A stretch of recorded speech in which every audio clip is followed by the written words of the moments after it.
City news bulletin के इस spot advertisement के लिए संपर्क करें 9096846111। नमस्कार, सिटी न्यूज के हिंदी समाचार में दर्शकों का हार्दिक स्वागत है। अभी तक आपने हमारा चैनल सब्सक्राइब नहीं किया है तो यूट्यूब पर जाकर सब्सक्राइब करें, बेल आइकॉन पर क्लिक करें और सिटी न्यूज के पेज को लाइक करें ताकि सबसे पहले खबरें आप तक पहुंचे। सिटी न्यूज के हिंदी समाचारों की शुरुआत करते हैं मुख्य समाचारों से।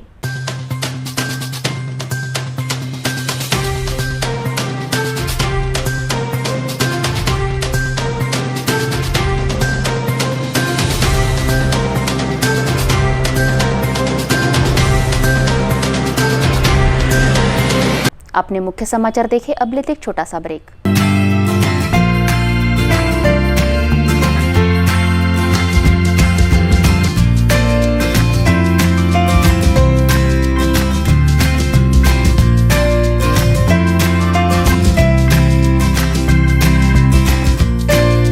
संपूर्ण लग्न बस्ता आराधना जवाहर रोड अमरावती। ब्रेक के बाद दर्शकों का फिर एक बार स्वागत। एनआरसी और सीएए कानून का विरोध कम होने का नाम नहीं ले रहा। इस कानून को रद्द करें, इसीलिए विभिन्न तरीकों के आंदोलन कर सरकार पर दबाव बनाया जा रहा है। भारतीय मुस्लिम परिषद के नेतृत्व में बुल्ढाना में विशाल मोर्चे का आयोजन किया गया।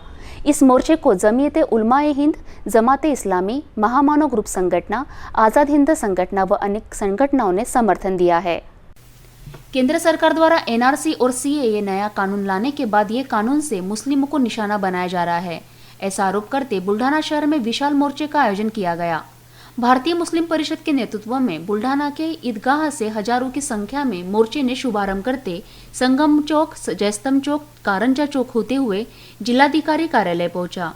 मोर्चे में युवा वर्ग ने बढ़ चढ़कर हिस्सा लिया। मोर्चे में डॉक्टर बाबा साहेब आम्बेडकर का फोटो लिए अलग अलग मांगों के पोस्टर भी मोर्चे में शामिल लोगों के हाथ में दिखाई दिए। मोर्चे के प्रतिनिधि मंडल ने जिलाधिकारी से मिलकर उन्हें ज्ञापन सौंपा, जिसमें एनआरसी और सीएए कानून असंवैधानिक है, इसे रद्द किया जाए, ऐसी प्रमुख मांग के साथ जमात इस्लामी के जिलाध्यक्ष डॉक्टर यासीन, जमीयत उलेमा के जिलाध्यक्ष हाफिज शेख खलीलुल्लाह, विजयराज शिंदे, एडवोकेट जयश्री शिल्के, एडवोकेट शरद रोठे उपस्थित थे। मोर्चे के दौरान कोई अप्रिय घटना न हो सके, इसलिए जिले के एसपी डॉक्टर दिलीप भुजबल ने तगड़ा पुलिस बंदोबस्त रखा था और मोर्चे के साथ वे खुद भी थे।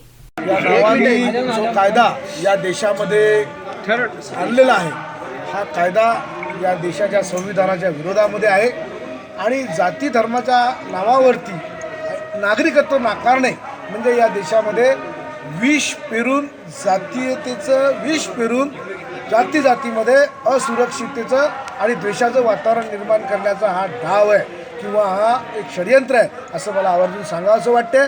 कोणत्याही जाती धर्मातील माणसाला नागरिकत्व देण्याचा अधिकार हा सेंट्रल गव्हर्नमेंटचा आहे। देशातल्या कोणत्याही नागरिकाला, परदेशातल्या कोणत्याही नागरिकाला ते नागरिकत्व नाकारू शकता। जर तो पात्र असेल तर ठेवू शकता, अपात्र असेल तर नाकारू शकता। मग हा सर्वोच्च अधिकार त्यांच्याजवळ असताना अशा प्रकारे केवळ मुस्लिमांनाच या ठिकाणी नागरिकत्व देण्यात येणार नाही अशा प्रकारचा कायदा करून त्यांच्यामध्ये असुरक्षिततेची भावना या देशामध्ये निर्माण केली गेली। जेव्हा की देशाच्या स्वातंत्र्यापूर्वी व स्वातंत्र्यानंतर सुद्धा मुस्लिमांनी मोलाचं योगदान दिलेलं आहे। अब्दुल हमीद यांनी देशाच्या लढ्यामध्ये परमवीर चक्र रणांगणामध्ये लढताना मिळवलेलं आहे। महामहिम राष्ट्रपती अब्दुल कलाम यांनी अणुशक्तीचा बॉम्बस्फोट घडवून या देशामध्ये अटलजीच्या काळात जगात भारताला 5व्या 6व्या क्रमांकावर त्यांनी नेलेलं आहे। या जगामध्ये अनेक मुस्लिमांनी सुद्धा या देशाच्या क्रांतीमध्ये, या देशाच्या विकासामध्ये, या देशाच्या जडणघडणीमध्ये आपलं मोलाचं योगदान दिलं आहे। एखाद्या धर्मातले, एखाद्या जातीतले 2-4 लोक नालायक आहे म्हणून तो समस्त जात किंवा तो धर्म मूर्ख ठरवणं किंवा तो बदनाम करणं हे कायद्याच्या आणि संविधानाच्या विरोधामध्ये आहे। जो दोषी असेल तो दोषी आहे आणि जो निर्दोष असेल तो निर्दोष आहे। मग तो हिंदू असो, मुस्लिम असो, बौद्ध असो, शीख असो, ईसाई असो, कायद्यापुढे सर्व समान आहेत आणि म्हणून कायदा सर्वांसाठी सारखा ठेवावा आणि देशात शांतता ठेवावी आणि हा रद्द करावा अशाच प्रकारची मागणी या ठिकाणी करतो। पूरे हिंदुस्तान में हर जगह ये प्रोटेस्ट सीएए के विरुद्ध में हो रहा है। आज जिला बुल्ढाना के सभी समुदाय के लोग बुल्ढाना में जमा हुए और जिला अधिकारी मैडम उनको हमने एक मेमोरेंडम इसलिए दिया कि सीएए के कानून को वापस लिया जाए। इस कानून में पूरे देशवासियों के लिए नुकसान ही नुकसान है। ये वो कानून है जिससे बाहर वालों को तो नागरिकता दी जा रही है, लेकिन हमारे अपने यहाँ के जो नागरिक है उनको नागरिकता देने का प्राविधान इसमें नहीं किया गया है। इस समय हमने जिलाधिकारी कि ये CAA कानून वापस लिया जाए और यहाँ पर देश में जैसा सारे समुदाय के लोग शांति से प्रेम से रह रहे हैं, इसी तरह प्रेम से सबको रहने दिया जाए। यहाँ के जो प्रॉब्लम्स है, युवाओं के प्रॉब्लम्स है, बेरोजगारी है, यहाँ पर जो काला धन वापस लाने के लिए कहा गया था, काला धन वापस लाने के बजाय लोग यहाँ से ये धन को वापस ले जा रहे हैं। हम चाहते हैं कि मोदी जी और मिस्टर अमित शाह इस देश के तरफ ध्यान दें, यहाँ के युवाओं के तरफ ध्यान दें, यहाँ के किसानों के तरफ ध्यान दें। यहाँ का जो हिंदू मुस्लिम भाईचारा है वो उसको बनाए रखने में यहाँ पर सबका सहयोग करे। बस इतना ही मैं कहना चाहता हूँ। मैं जमात इस्लामी हिंद जिला बुल्ढाना का अध्यक्ष हूँ और ये चाहता हूँ कि ये संदेश पूरे देशवासियों तक पहुँचना चाहिए। जिले के अंदर CAA और NCR के खिलाफ ये बहुत बड़ा विशाल मोर्चा निकाला गया, जिसके अंदर हिंदू, मुस्लिम, सिख, ईसाई, दलित और दूसरी कौम के सभी लोग यहाँ पर इसमें शामिल हुए और सबका कहना ये था कि ये आईन और दस्तूर के ख़िलाफ़ ये कदम उठाया गया है और ये हुकूमत जो BJP की हुकूमत है तो ये हमेशा मुसलमानों के साथ इसी तरीके के कवानीन बना रही है, जो कि ये बिल्कुल गलत है। इससे पहले इन्होंने ट्रिपल तलाक का बिल बनाया और अभी ये बना करके उन्होंने मुसलमानों को ऐसा करने की कोशिश की कि ये सब बाहर यहाँ से निकाल दिए जाए। ये ऐसा हो नहीं सकता। मुसलमानों ने इस मुल्क के अंदर आज़ादी के अंदर में बहुत बड़ा योगदान दिया है। अगर आप इतिहास को उठाकर देखें तो इंडिया गेट के ऊपर स्वतंत्र सेनानी जो थे तो उनके नाम जो लिखे हुए हैं वो 95,300 लोगों के नाम हैं। आप इस बात को नोट कर लीजिए, ख़ास तौर से 95,300 लोगों के नाम है स्वतंत्र सेनानी के जो इंडिया गेट पर लिखे गए हैं, जिसके अंदर मुसलमानों के 61,395 नाम है और सिख लोगों के 8,050 नाम है और पिछड़े जात के लोगों के 14,480 नाम है और दलित समाज के 10,777 नाम है और सुवर्ण लोगों के 598 नाम है और RSS जनसंघी ये इन लोगों का कोई नाम नहीं है, क्योंकि ये उस वक्त में जंग आज़ादी के दौर में जब हम लोग आज़ादी की कुर्बानियाँ दे रहे थे उस दौर में ये लोग अंग्रेज़ों के तलवे चाट रहे थे और अंग्रेज़ों की गुलामी कर रहे थे। इनकी कोई योगदान उसमें नहीं है। जैसा कि गांधी जी को मारने वाला कौन था? मांग क्या है? मांग जी आपकी मांग क्या है? NRC के हाँ जी एक मिनट क्या बोले? हमारी मांग ये है कि CAA और NRC ये जो है तो दोनों रद्द किए जाए। ये कानून बिल्कुल उसके खिलाफ में है और सबके खिलाफ वर्जी करता है, इसलिए हम पुरजोर तरीके से उसकी डिमांड करते हैं। दरियापुर में भी NRC और CAA कानून का विरोध प्रदर्शन देखने को मिला। सैकड़ों की संख्या में मुस्लिम वर्ग रास्ते पर उतरकर विरोध प्रदर्शन कर रहे हैं। तहसील कार्यालय पर मोर्चा ले जाकर तहसीलदार को अपनी मांगों का ज्ञापन दिया। दरियापुर में भी NRC और CAA कानून का विरोध हो रहा है। दरियापुर शहर के हजारों मुस्लिम इकट्ठा होकर मोर्चे के माध्यम से तहसीलदार को ज्ञापन सौंपा, जिसमें इस कानून को पूरी तरह से रद्द किया जाए ऐसी मांग रखी है। मोर्चे में मांगों के फलक हाथ में लिए नारेबाजी कर विविध मार्गों से भ्रमण करते तहसील कार्यालय पहुंचे। मीडिया से बात करते आंदोलनकारियों ने कानून को रद्द करने की बात कही। दरियापुर से सिटी न्यूज प्रतिनिधि नासिर शाह। मी तालुका काँग्रेसचा अध्यक्ष सुधाकर भारसाकडे काल माझ्याकडे आमच्या मुस्लिम समाजाचे काँग्रेसचे कार्यकर्ते आले होते। त्यांनी मला विचारलं कि भाऊ हमको कल हमारे हक के लिए मोर्चा निकालना है। मतलब ज़रूर निकालो और निकालना चाहिए, अपना हक मांगना चाहिए, लेकिन मोर्चा निकालते वक्त शांति से सद्भावना से वो मोर्चा आपने निकालना चाहिए। कोई भी धर्म का, कोई भी मज़हब का उसमें दिल दुखना नहीं चाहिए, ये प्रिकॉशन आपको लेना पड़ेगा। उन्होंने बोला भाऊ आप जो बोलेंगे वैसे ही हम करेंगे। और उस हिसाब से आज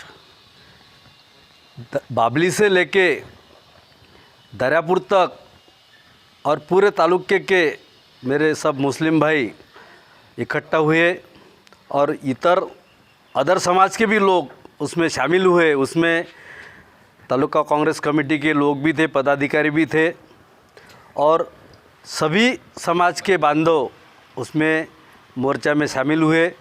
शांतिपूर्वक उन्होंने मोर्चा निकाला। मोर्चा प्रमुख मार्ग से निकला और तहसील पर जाने के बाद एसडीओ मैडम है अम्बेकर मैडम, उन्होंने निवेदन दिया और उनकी जो मांग है वो उन्होंने उनके सामने रखा। दर्यापूर तालुक्यामध्ये सर्व पूर्ण भारतामधील NRC मुद्द्यावर सर्व जिकडे तिकडे निवेदन देण्यात येत आहे आणि या प्रसंगी आज दर्यापूर तालुक्यामधील सर्व मुस्लिम बांधव यांनी बाबडीमधून मोर्चा काढला आणि आज दर्यापूर तहसील कार्यालयामध्ये SDO मॅडम यांना निवेदन देण्यात आलं आहे। सर्व हा कार्यक्रम मोर्चांचा शांततेत झाला व तसेच सर्व लोकांनी याचं आभार मानलं। कॅमेरामैन के साथ नासिर शाह, सिटी न्यूज़। 28 व 29 दिसंबर को होने वाले अखिल भारतीय राजस्थानी युवक युवती वैवाहिक परिचय सम्मेलन की तैयारियां जोरों शोरों से शुरू है। इस संदर्भ में अग्रसेन भवन में बैठक का आयोजन किया गया। स्थानीय राजस्थानी हितकारक मंडल द्वारा छोटेलाल जी अग्रवाल की स्मृति में 28 व 29 दिसंबर को महेश भवन में 2 दिवसीय अखिल भारतीय राजस्थानी युवक युवती वैवाहिक परिचय सम्मेलन का आयोजन होने जा रहा है। समस्त राजस्थानी समाज के अग्रवाल, महेश्वरी, खंडेलवाल, जैन, ब्राह्मण, राजपूत व इतर समाज के व्यक्ति अपने बेटे बेटियों का विवाह राजस्थानी समाज में ही आपस में जाति भेद भुलाकर करे, इसी मानस को लेकर इस सम्मेलन का आयोजन किया जा रहा है। परिचय सम्मेलन की अध्यक्षता अनिल अग्रवाल, सचिव रामेश्वर गग्गड़, स्वागताध्यक्ष महेश कुमार गोयल, संयोजक कमल किशोर मालानी द्वारा राजस्थानी समाज के इस कार्यक्रम में उपस्थित रहने का राजस्थानी समाज से अनुरोध किया है। किशोर मालानी राजस्थानी हितकारक मंडल की ओर से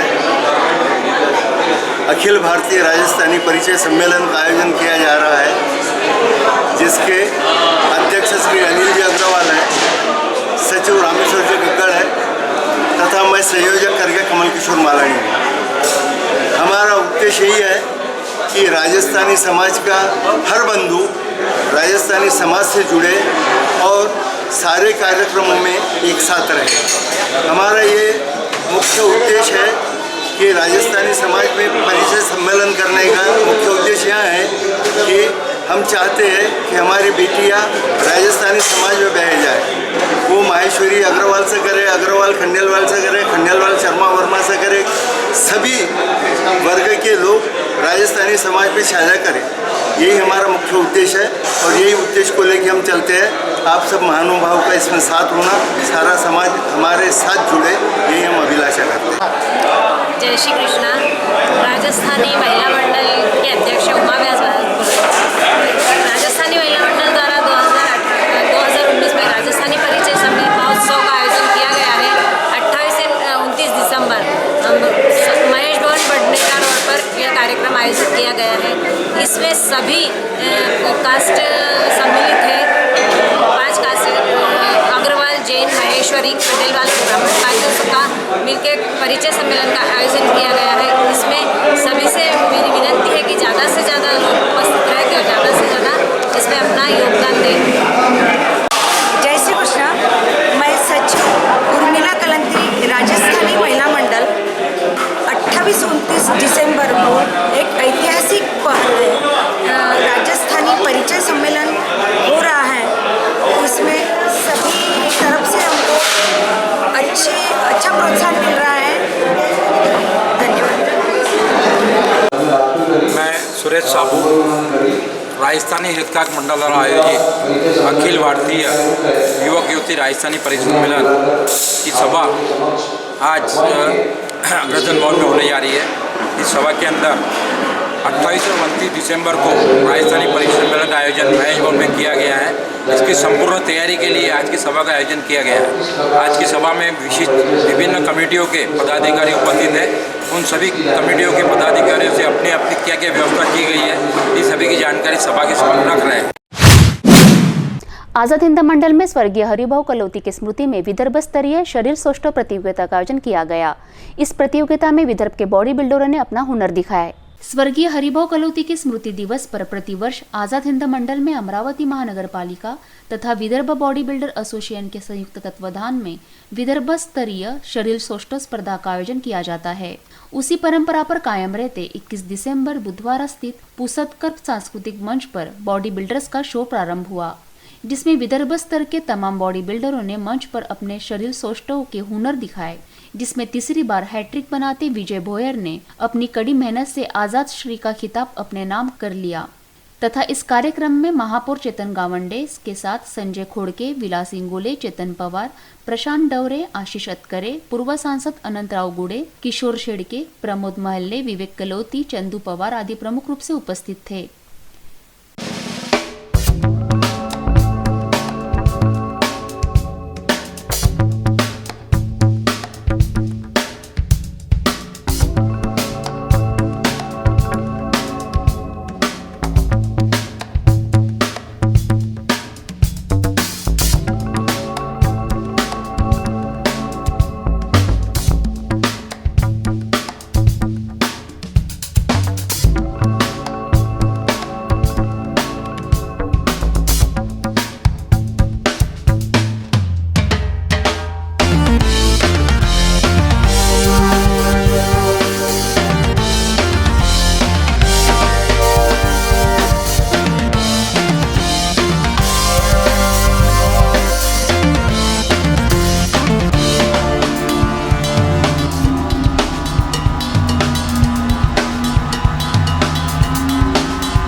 का आयोजन अमरावती में हो रहा है। जो भी बॉडी बिल्डर अमरावती में तैयार हुआ उसको उस सब में पहले अगर टाइटल कोई मिला होगा तो वो आजाद श्री के नाम से ही मिला।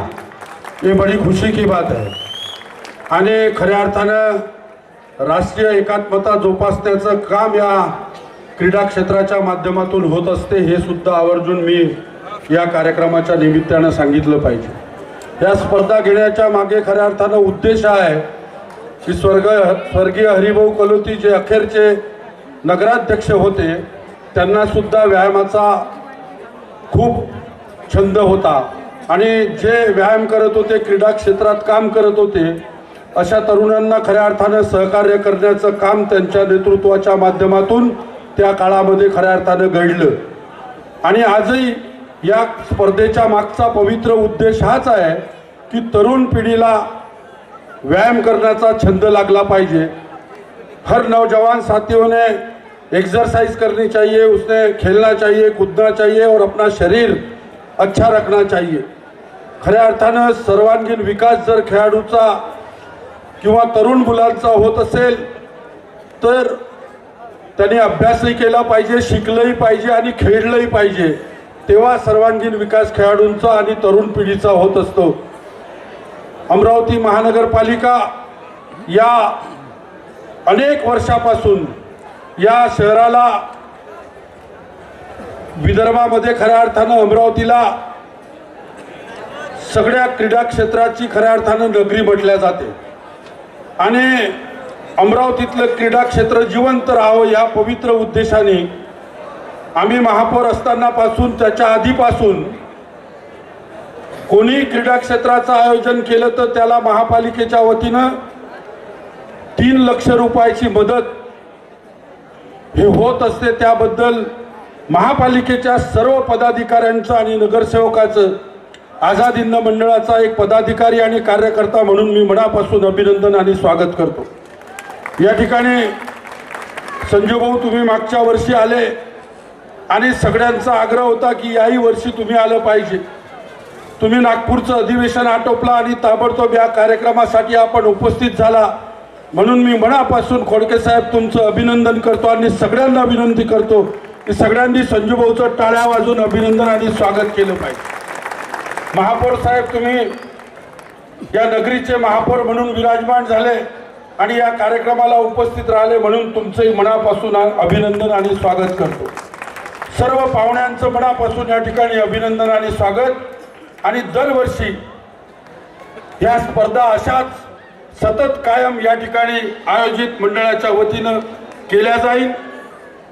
पुढल्या वेळेला दरवर्षी आम्ही पहिले ह्या स्पर्धा जिल्हास्तरीयपासून सुरुवात केल्या, राज्यस्तरीय सुरू आहे आणि पुढच्या वेळेला अखिल भारतीय स्तरावर स्वर्गीय हरिभाऊ कलोती यांच्या स्मृतीप्रित्यर्थ अखिल भारतीय स्तरावरच्या स्पर्धा ह्या अमरावतीमध्ये आझाद हिंद मंडळ आणि अमरावती महापालिकेच्या वतीनं घेतल्या जाईल. स्पर्धेला उपस्थित राष्ट्रवादीचे नेते संजूभाऊ खोडके, माझ्यासोबत सहकारी असणारे अमरावतीचे माजी महापौर विलासभाऊ इंगोले, विवेकभाऊ कलोती, आशिषभाऊ अतकरे, शेडके साहेब, माजी खासदार गुढे साहेब आणि या ठिकाणी उपस्थित सर्व. खरं तर अशा प्रसंगामध्ये कोणी भाषण ऐकायच्या मनस्थितीत नसतं. मी सर्व खेळाडूंना सर्वप्रथम शुभेच्छा देतो आणि आयोजकांना आभार मानतो की त्यांनी या ठिकाणी एवढी चांगली स्पर्धा आयोजित केली आणि गेल्या 30 वर्षापासून आपण ही स्पर्धा या ठिकाणी आयोजित करतात, त्याबद्दल मी आपलं अभिनंदन आणि कौतुक करतो. मला या स्पर्धेमध्ये सहभागी करून घेतल्याबद्दल मी आपल्या सर्वांचं या ठिकाणी मनपूर्वक आभार मानतो आणि थांबतो. धन्यवाद. या स्पर्धेकरता आलो होतो आणि नेहमीच मी सांगत असतो की आझाद हिंद मंडळ हे एक असं प्रतीक आहे आपल्या सांस्कृतिक अमरावतीचं की इथं क्रीडा, सांस्कृतिक असे विविध कार्यक्रम वर्षभर घेत राहतात. आणि एक सर्वात महत्त्वाचा प्रश्न या मंडळाचा हा आहे की या मंडळामध्ये वेगवेगळ्या जातीचे, वेगवेगळ्या पक्षाचे, वेगवेगळे लोक या मंडळाच्या व्यतिरिक्त एकमेकाशी संघर्ष करतात, परंतु मंडळासाठी सर्वजण एकत्र येऊन काम करतात. त्यामुळं या मंडळाचं मी सर्व अमरावतीकरांच्या वतीनं अभिनंदन करतो व पुढच्या वर्षी आपण ज्या ऑल इंडिया मॅचेस घेणार आहे त्या ऑल इंडिया मॅचेससुद्धा आपल्या निमंत्रणानुसार मी येईल व माझ्याकडून जे काही सहकार्य करता येईल ते सर्व सहकार्य करेल. व आपण आता ह्या व्यत्यय जो आहे क्रीडामध्ये चालू असलेल्या स्पर्धेमध्ये तो थांबवू. राजमाता अहिल्यादेवी फाउंडेशन अमरावती के तत्वाधान में राज्य स्तरीय अहिल्यादेवी स्त्री शक्ति पुरस्कार 2019 का आयोजन स्थानीय सांस्कृतिक भवन में किया गया. इस कार्यक्रम के उद्घाटक महामहिम भगत सिंह कोश्यारी, राज्यपाल महाराष्ट्र राज्य व विशेष अतिथि सांसद सुप्रिया सुळे, विधायक डॉक्टर विकास महात्मे, कमलाताई गवई, सुरेखा ठाकरे, कुसुम साहू की उपस्थिति में संपन्न हुआ. कर्तृत्ववान स्त्री शक्ति में समाज सेवी पुरस्कार श्री गौरी सावंत मुंबई, कला पुरस्कार सुधा चंद्रन मुंबई, क्रीडा पुरस्कार छाया भट्ट वर्धा, प्रशासन पुरस्कार वर्षा भाकरे अमरावती, कृषि उद्योजिका पुरस्कार सुनीता निमसे नासिक इन्हें सम्मान पूर्वक प्रदान किए गए. कार्यक्रम में प्रथम दीप प्रज्वलन, मान्यवरों का सत्कार पश्चात पुरस्कार वितरण कार्यक्रम आयोजित हुआ. रत्नागिरी धनगर समाज म्हणून नाही तर राजमाता अहिल्यादेवींनी ज्या छत्रपती शिवाजी महाराजांनी 18 पगड जातीला घेऊन हे स्वराज्य स्थापन केलं, त्यामध्ये एक विचार दिला, एक सद्विचार दिला आणि शेवटच्या माणसाला न्याय मिळावा त्याच्यासाठी त्यांनी आपल्या प्राणपणाला लावलं. आणि म्हणूनच हा विचार घेऊन यांच्या फाउंडेशनमध्ये सगळीच माणसं या ठिकाणी काम करतात. ताई ही निवड करत असताना मला नवल वाटतं की महाराष्ट्रातल्या कानाकोपऱ्यामधून जिचा संघर्ष झाला आणि संघर्षामधून जिने नाविन्य मिळवलं अशा महिलांचा शोध ही माणसं वर्षभर घेत असतात, त्याचं मला नवल वाटतं. आणि मग या ठिकाणी ताईंची खास मैत्रीण असलेली आमची गौरी सावंत तिला जेव्हा सांगितलं की ही मंडळी आहे, तिने एका मिनिटामध्ये सांगितलं आणि खूप ऑपरेशन तिने या ठिकाणी केलं, त्याची मी साक्षी आहे. सुधा चंद्रजी त्यांच्याबद्दल मी बोलायला नको, त्यांची डॉक्युमेंटरी या ठिकाणी सांगणार आहे, त्याच्यामुळे मी जास्त वेळ घालवला नाही. भाकरेताई आपल्या सगळ्यांनाही अधिकारी, अमरावतीची जरी असेल तरी एक सच्ची अधिकारी, काम करणारी, आणि आम्ही ज्याला साधना म्हणतो, मी साधना यालाच म्हणेन की ज्याला ज्याला जे जे कर्तव्य मिळालं त्या कर्तव्यामध्ये प्रामाणिकपणे झोकून देऊन त्या कामाशी आपली प्रामाणिकता ठेवणं, त्यालाच आपण साधना म्हणू, आणि ते काम भाकरेताईंच्या बाबतीत आहे. मला खूप खूप त्यांच्याबद्दल अभिमान आहे. मैं यही मानती हूँ कि आज अगर मैं इतनी सक्सेसफुल हूँ तो उसका श्रेय मैं डेफिनेटली अपने ऑडियंस को देना चाहूँगी. आज मैं जो कुछ भी हूँ, मैंने जितनी भी मेहनत की है, ऑफ कोर्स मेरा परिवार, मेरे माता पिता, मेरे हस्बैंड मिस्टर रवि जो आज मेरे साथ यहाँ है, हमेशा यही कहते हैं कि हर सक्सेसफुल आदमी के पीछे एक औरत है. पर मैं उस स्टेटमेंट को थोड़ा सा चेंज करती हूँ कि इस सक्सेसफुल औरत के पीछे एक मर्द का हाथ है. वो मेरे पिता है, वो मेरे पति हैं, जिन्होंने मुझे ये सिखाया कि ज़िंदगी में कभी हारना मत सीखना. हर रोज़ एक नई जंग है, और एक पॉलिसी मैंने अपनाया है लाइफ में, हमेशा हंसते रहो, कभी दुखी मत रहना, कभी ये सवाल मत पूछते रहना कि ये क्यों हुआ और कैसे हुआ. क्योंकि इस एक्सीडेंट के बाद मैं हमेशा यही सोचती रहती थी कि आगे चलकर मुझे करना क्या है.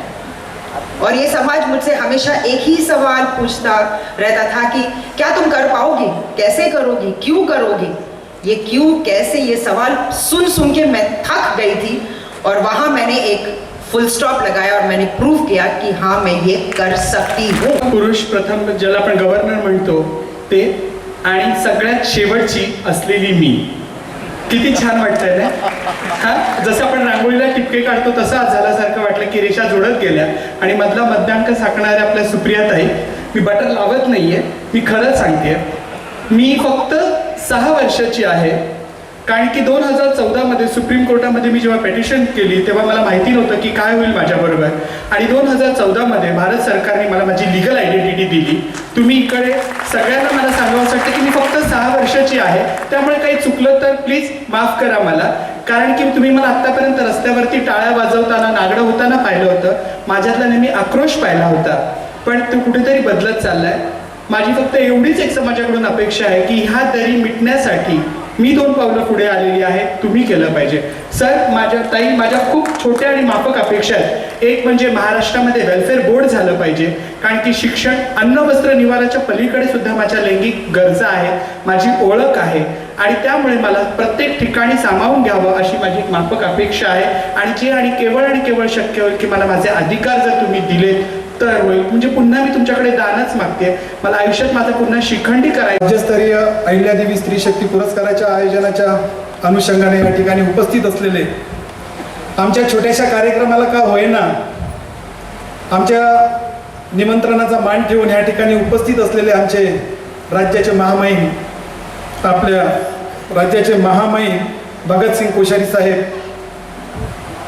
त्याचप्रमाणे या ठिकाणी आवर्जून उपस्थित असणाऱ्या ज्यांना आम्ही 2 वर्षापासून निमंत्रण देत होतो आणि आज खऱ्या अर्थानं त्यांचा योग आला, अशा आमच्या आदरणीय नेत्या संसदरत्न आमच्या सुप्रियाताई सुळे.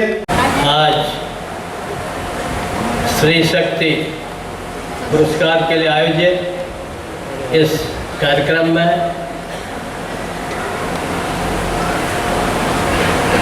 हमारे अहिल्यादेवी फाउंडेशन के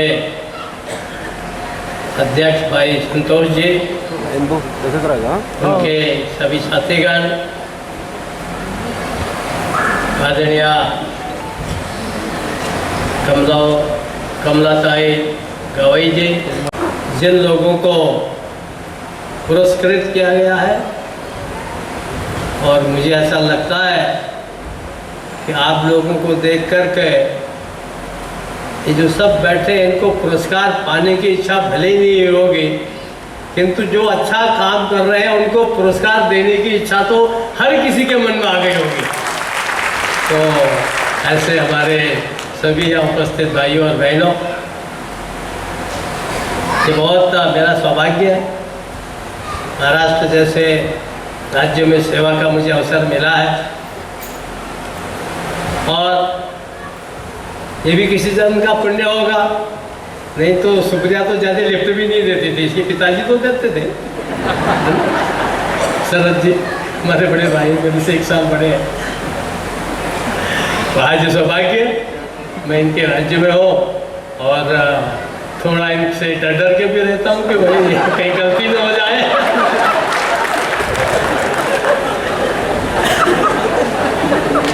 समझो, और मुझे जब माता अहिल्या देवी का आपने आदरणीय महात्मा जी ने वर्णन किया, मुझे ऐसा लगा कि महाराष्ट्र में जन्म लेकर के और इंदौर में जाकर के अहिल्या देवी जी ने, वैसे हमारे यहाँ उत्तर प्रदेश उत्तराखंड में उनको रानी अहिल्याबाई इस नाम से बोलते हैं। आप क्या ताई बोलते हैं, वहाँ यहाँ बच्चों को भी ताई बोलते हैं। पूनम का नाम देखा मैंने, पूनम ताई, तो मेरे सामने बच्चे मैंने तो ताई हो गई। हमारे ताई वाले में बहुत बड़े होते हैं बच्चे भी ताई, तो अच्छी बात है। छोटे को भी बड़ा बोलना ये सबसे बड़ी बात है। बड़े को तो कोई नहीं बोलेगा, छोटे को भी ताई बोल दो तो कितना अच्छा लगेगा। तो देखो मेरा आदर हो रहा है। तो ये यहाँ हमारे यहाँ वैसे उनको महारानी अहिल्याबाई करके हमारे बच्चों को पढ़ाया जाता है। मैं भी बच्चों में पढ़ता था अहिल्याबाई के बारे में। ऐसा नहीं कि केवल महाराष्ट्र के लोग ही बोलते हैं। एक बात ध्यान रखनी चाहिए आप सब लोगों को, मेरा निवेदन है कि ये हमारा सौभाग्य इस देश में कि हम सब लोग जो भी हमारे महापुरुष हैं, यद्यप कभी कभी क्या है, होलकर लोग होंगे तो अहिल्याबाई को ही अपना मानेंगे, लक्ष्मीबाई को मानेंगे ही नहीं। लक्ष्मीबाई वाले होंगे तो कहेंगे हाँ यही हमारे दूसरे है ही नहीं। चेन्नम्मा वाले दक्षिण वाले होंगे तो चेन्नम्मा को ही मानेंगे, दूसरे को मानेंगे ही नहीं। लेकिन कुछ ऐसा भी है कि सारे देश के अंदर चेन्नम्मा, अहिल्याबाई, लक्ष्मीबाई जो भी हो, ये हमारे जो देश के महापुरुष और महान नारियां हुई हैं, इन सबका उत्तर से दक्षिण तक सब जगह समान रूप से आदर होता है और इनको सम्मान दिया जाता है। और ये जो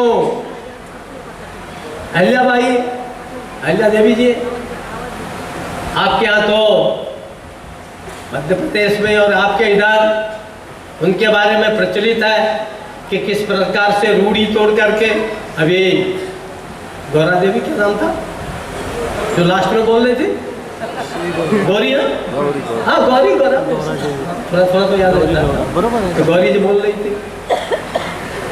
वहाँ हमारे उस जमाने में विपरीत परिस्थितियों में,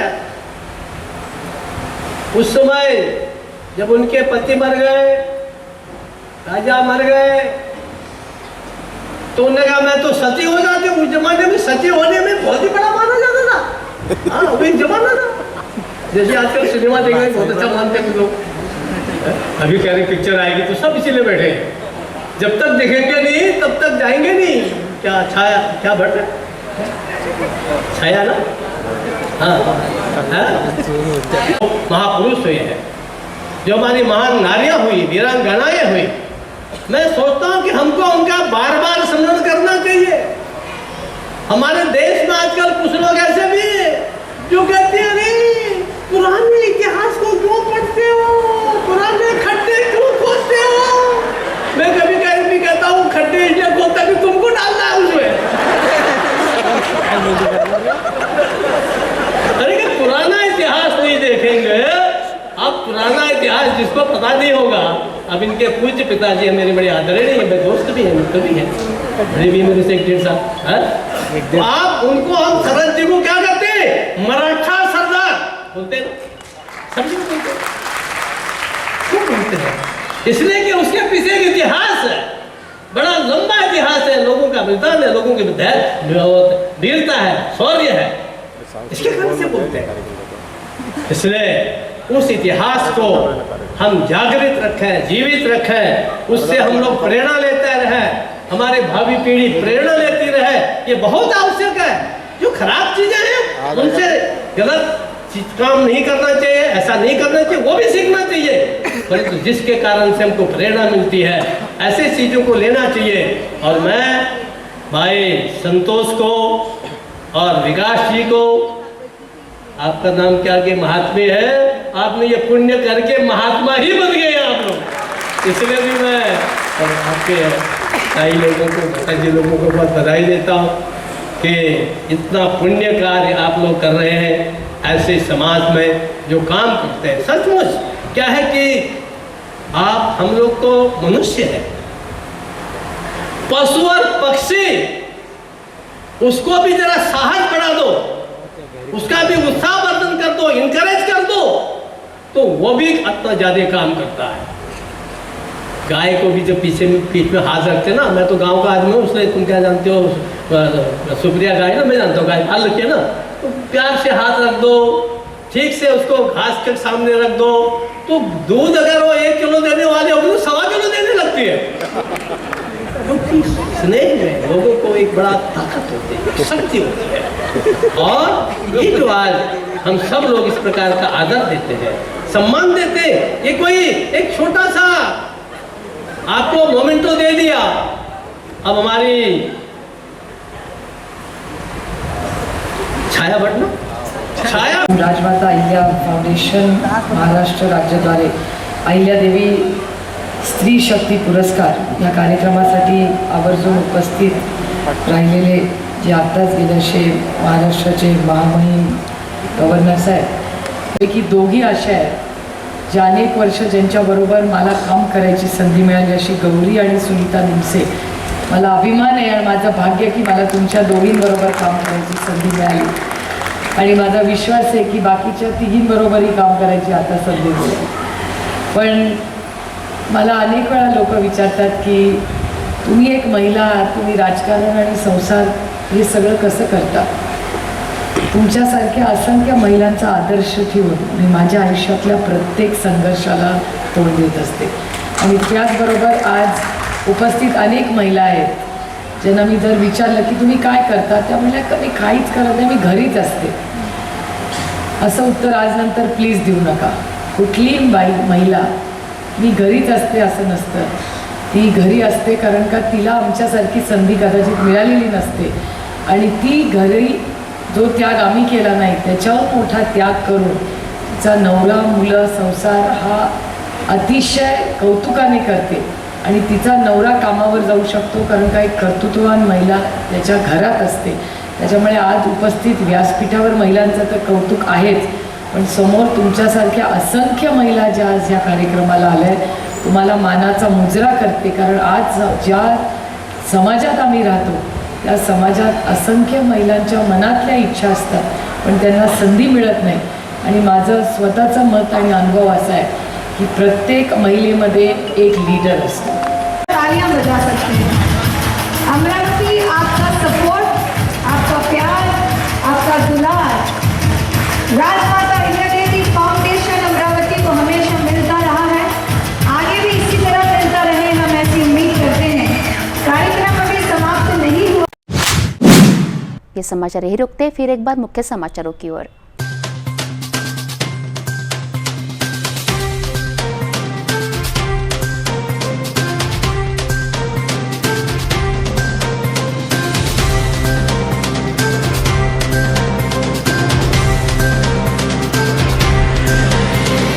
चलते चलते देखते हैं आज का सुविचार।